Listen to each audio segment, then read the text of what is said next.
Rising fuel prices are once again impacting the United States economy, but the current surge lacks the traditional indicators of a standard market fluctuation or temporary supply disruption. Across the country, the effects are being felt by logistical and industrial pillars. Trucking companies are tightening operational budgets, airlines are recalculating fuel-heavy routes, and the agricultural sector is reporting shrinking profit margins before the spring planting season begins.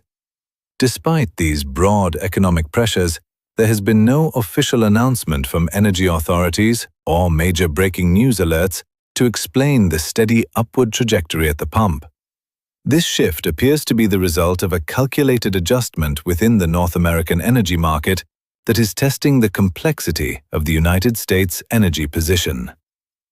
The context of this price movement traces back over the past year to escalating trade tensions following the renewed tariff approach implemented by the administration of Donald Trump.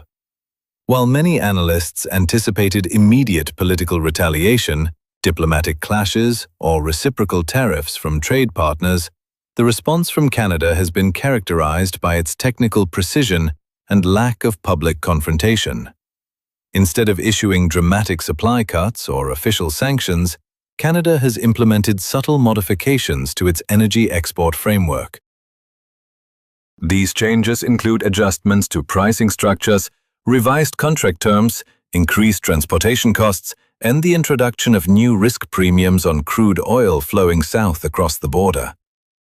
These incremental changes initially bypassed major public notice, but have since integrated into the broader energy infrastructure.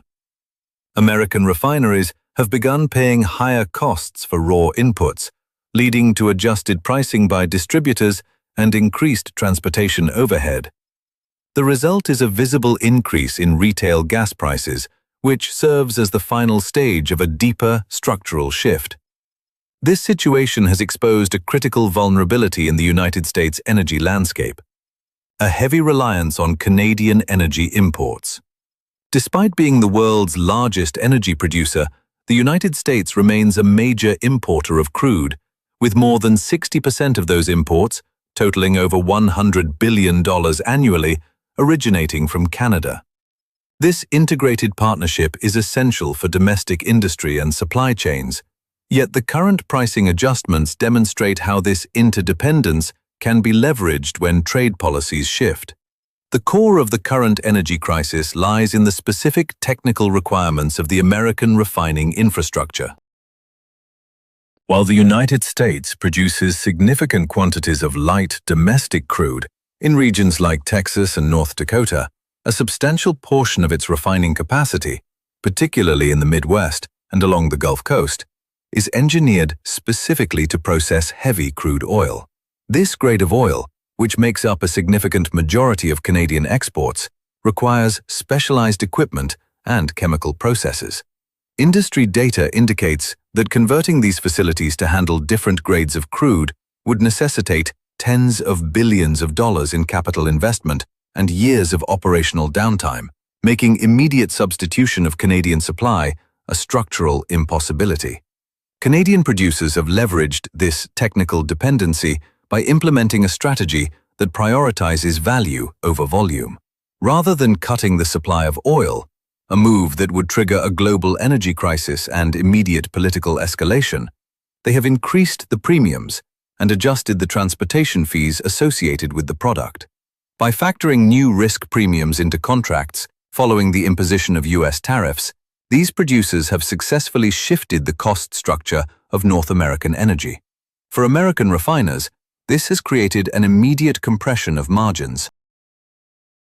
Because these refineries are structurally locked into using Canadian heavy crude, they have been forced to absorb these costs in the short term, eventually passing them downstream to distributors and consumers. The economic ripple effect is moving through the domestic supply chain with measurable impact. Fuel distributors are reporting higher wholesale prices, which has directly translated into increased costs for diesel, the primary fuel for freight, rail, and heavy machinery. In the agricultural sector, where margins are traditionally thin, farmers are facing higher costs for equipment operation, irrigation, and crop transport. Similarly, the aviation industry is adjusting ticket pricing to compensate for rising jet fuel expenses. Because transportation costs are embedded in the price of nearly all consumer goods, from groceries to construction materials, the quiet adjustment of oil pricing is contributing to broader inflationary pressures across the United States. In rural communities, where travel distances are greater and economies are more fuel-dependent, the impact is notably more severe, eroding purchasing power and increasing the cost of basic services. The ongoing shift in North American energy pricing is fundamentally a question of strategic leverage. While the United States has historically presented itself as a leader in energy production, the current escalation has highlighted a distinction between production volume and refining independence. The fixed nature of domestic infrastructure has turned an integrated supply chain into a structural constraint, as refineries optimized for Canadian heavy crude cannot easily pivot to alternative sources. As a result, the financial burden of trade friction has moved inward, affecting U.S. manufacturing, petrochemicals, and heavy industry. These sectors now face increased operational costs that threaten their international competitiveness, particularly against rivals in regions unaffected by similar pricing adjustments. Beyond the immediate economic impact, the situation has broader international implications. Observers in Europe have noted Canada's use of market mechanisms over political escalation as a case study in disciplined economic statecraft. In Asia, energy-importing nations are increasingly prioritizing diversification to avoid similar dependencies on single suppliers. For the United States, this period represents a reassessment of trade tools.